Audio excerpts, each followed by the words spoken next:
How you doing? It's the Butcher here, and today we have finally, right before about a week before season three drops, we finally have some more information on it. We really haven't heard anything, um, basically besides that leaderboards are coming, and we got some kind of cryptic text up until now, and it's only as you can see right here.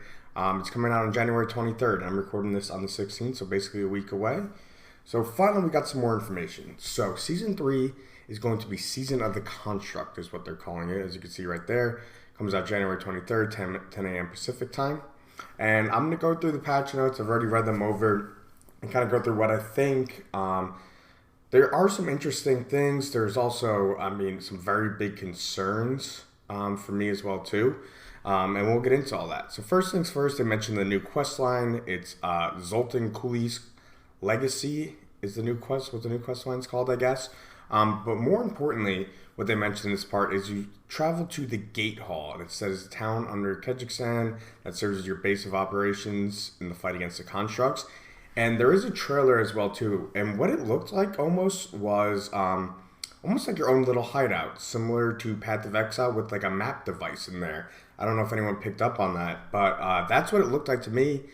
We from the trailer, I believe we only really saw a glimpse of it, but that's what I got from it. We'll probably get more information in the upcoming developer streams, but that's kind of what I got from that. And if so, I think that's kind of cool. But we'll obviously have to see if that's actually what it is. Like I said, there wasn't too much of it in the clip. This guy Malthus is going to be the new boss. Not sure if I've ever heard of him, unless I'm missing something. I've never been a huge lore person, but I could be missing something in the lore. But anyway, he's going to be the new boss fight for the seasonal quest line, and I would assume they add some type of Uber version of him in, but we'll have to see and wait on that. I think it would be a huge missed opportunity if they didn't. Okay, so now we get to kind of the seasonal mechanic. So you have your Sensual Companion. And it's basically this little guy here. You basically have a little like robot pet, as you can see here, that's going to be with you basically throughout the entire season.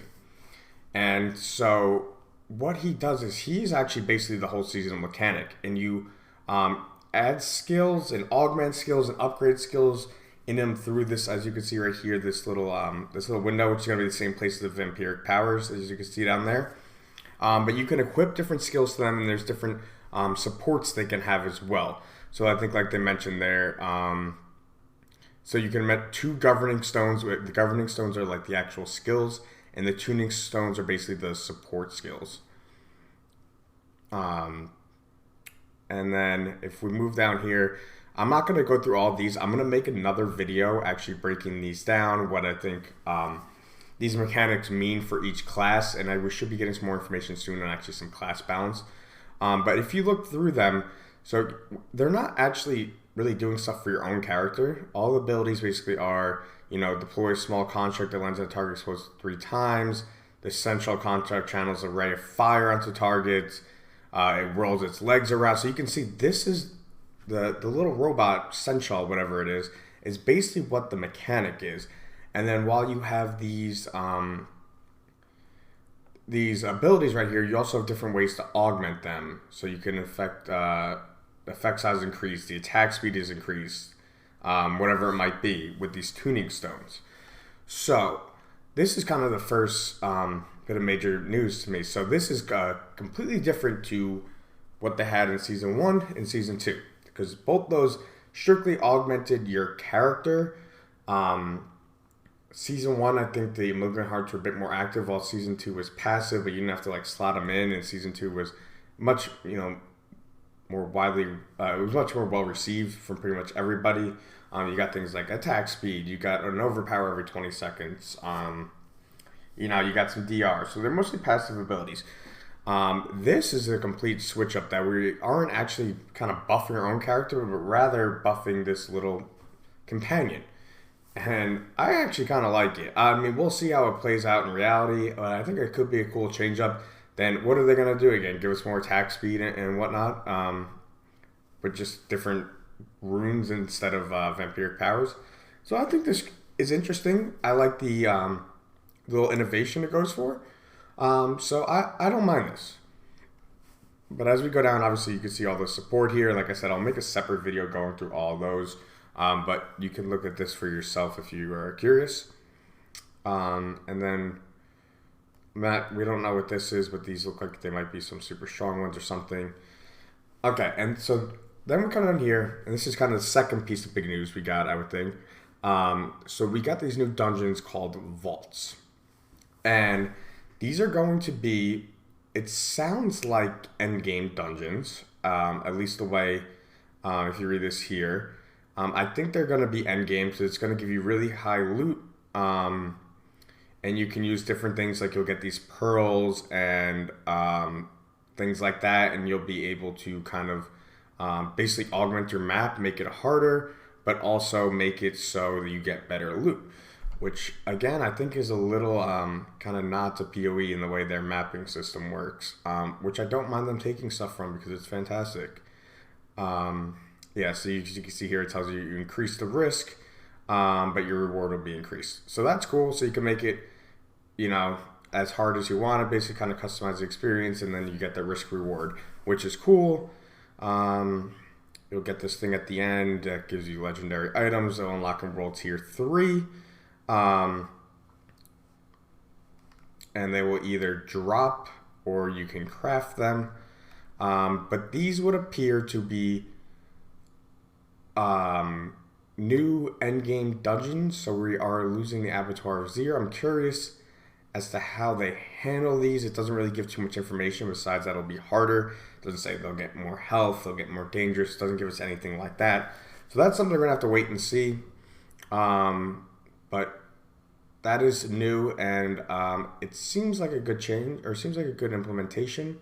Now, I kind of read this too. I was trying to see. So I think they are going to be new dungeons, but I could be wrong on that. They could just be reskinned of the other dungeons. We'll see. I hope they add at least some new ones in there, some variety, maybe a little bit more than what they have. This, however, this picture right here, and even this down here makes it look like exactly the same. So even if they are new, they've got the same kind of layout. We'll see. So this was the other thing here. So to me, this read like there's new kind of open world stuff. So this Malthus, his traps come out from underground, and you earn this shattered stone that can be used for valuable rewards. And then I believe the way, at least I read this, is it's just pouring out from underground. So I think these are going to be like activities across the map, whether we get like something similar to the Vamptide or they're just like kind of the events for like the Whispering Tree type of deal. I guess we'll wait and see. This is kind of a whatever to me. And then again, we got confirmation about the leaderboards coming called the Gauntlet. Same thing we already knew.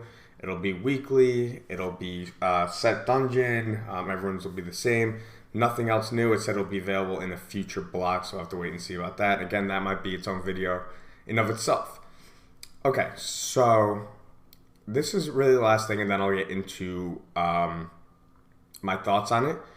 So this is really kind of the last important thing. So the quality of life the quality of life updates. So Helltides now go 55 minutes on, 5 minutes off, and keep repeating. So the Durreal farming will be much better. I think that's a good change. This was the interesting one to me. So they're adding WASD as a way to move. So I like both for certain reasons. I think for certain builds, this might actually be easier to play than using click to move or force move, wherever you have to do. So I think this is a good change. I think this is just very nice, giving people the options. I know some people really like to play with WASD. You might have to move some other key bindings around, but I wasn't expecting to see that. So that's very interesting to me, and that's something I think could potentially open up easier access to some builds.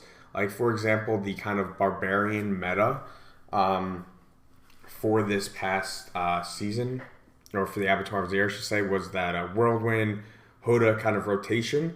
And in order to get the proper attack speed, you either A, had to be on controller, or B, had to constantly be force moving. I think if there is something like WASD, could have been very beneficial for that. So again, we'll have to see. But I think this is a good change, and I'm curious to see if like some builds end up implementing this to be able to, work, be easier to play, and I think this is a good change. I wasn't expecting to see that. I'm actually happy to see that. So we're getting one extra stash tab. Sure. It says various other quality of life improvements. They again change reallocating your skill tree, improvements to UI when trading gold, increase rates or items unique to summon the beasts in the ice, and more. That's a whole lot of nothing to me. And then we'll get to the patch notes after this. But then the last thing, I'll get to the patch notes in this video. I was thinking of maybe making that a separate video, but I think that's too many videos. That won't be available till the 19th. Okay. So, the kind of last little bit here, so that will be a separate video. The last little bit here is the Battle Pass. They show kind of the theme. I'm going to be honest, don't really know what this is. It's kind of, I don't know, ancient looking. I really couldn't tell you. So that's it. The Battle Pass works in basically the same exact way. So you got the 90 rewards, or 90 tiers. You got the free ones, the premium ones. You got a set of armor, as you can see up there, and whatnot. The mount. That actually looks rather cool. And then you got the different urns down here. So again, you got the smoldering ashes, and as you work through, you'll gain more of them. So the first one you get is the boosted duration of shrine effects, which could be interesting if they bring back Avatar Azir. That's really the only, I don't know. And it could be interesting, I guess, too, if it works in conjunction with the, what's it called? Spear of Lycander. Urn of Tuning, chance to receive an additional tuning stone. I should go back up, actually. That's the one part I missed. But I'll get back to that in a second. And then Urn of Whispers, boosts to receive greater collection from Whisper rewards.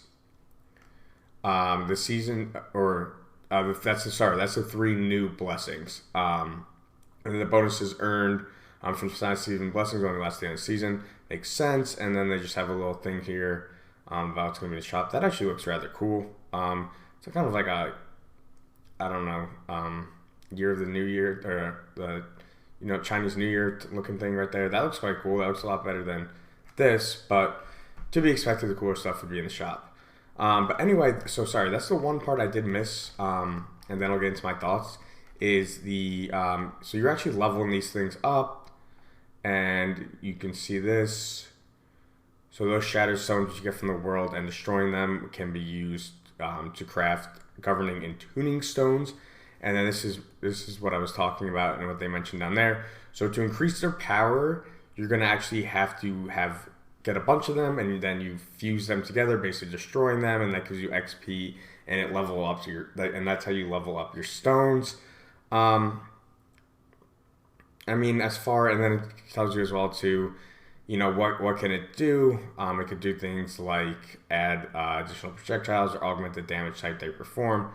So, that system seems fine. I assume it's kind of all the same, like collecting the potent blood to level up the vampiric powers. I think that's going to be fine. Okay, so what does this all mean, at least to me? So now that we've gone through all of it, and again, we haven't seen the full patch notes and what they'll do to classes and things like that. First thing that immediately comes to mind, and I'm sorry to jump in a negative, but the only thing that they added that could potentially be additional endgame is these vaults.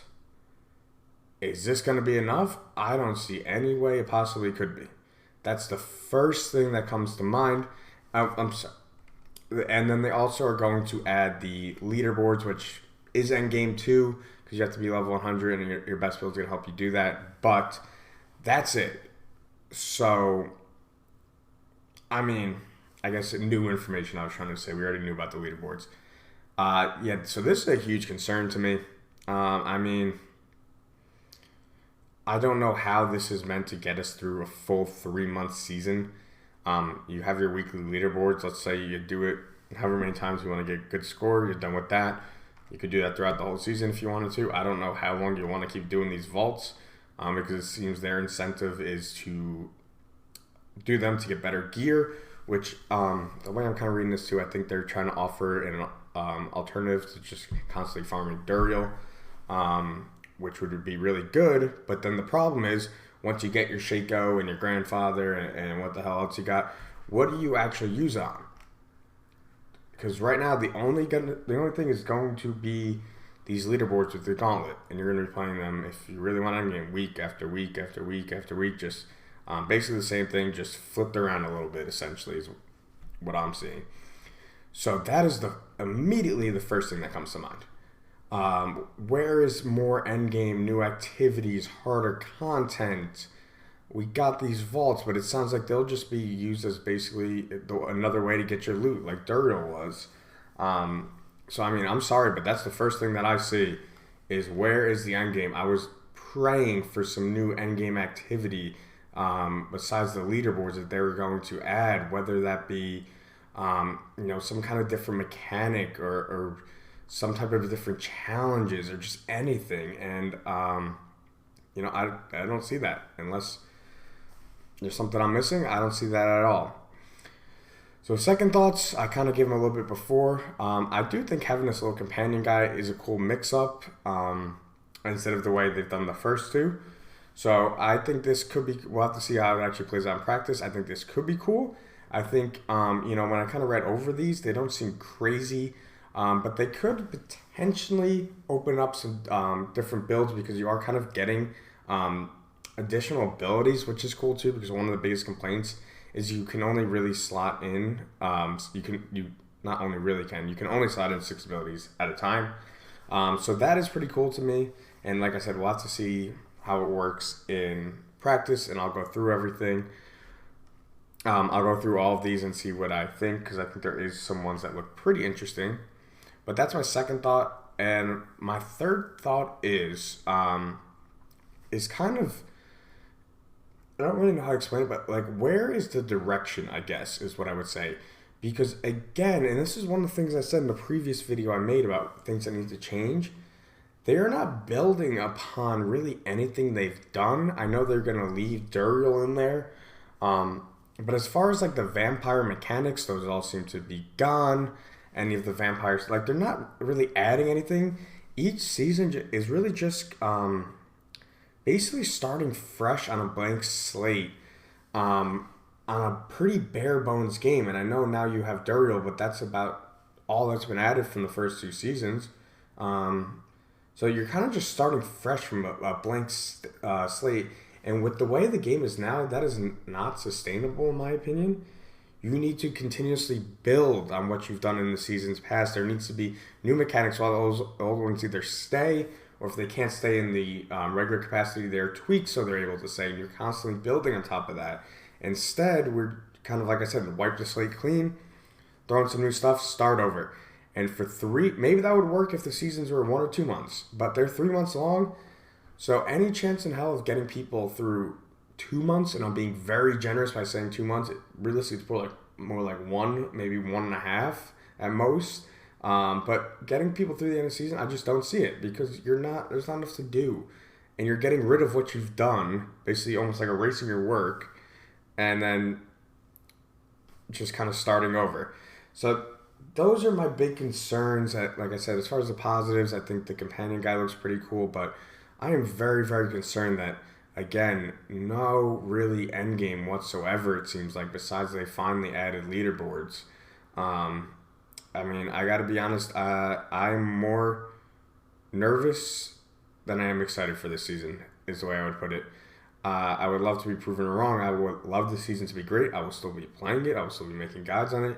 But that's just how I see it, reading these patch notes, and we will be getting more information. Or not the patch notes, the season notes, and we will be getting more information with those patch notes and everything on the 19th. So it's been The Butcher. I've rambled for about 20 minutes now.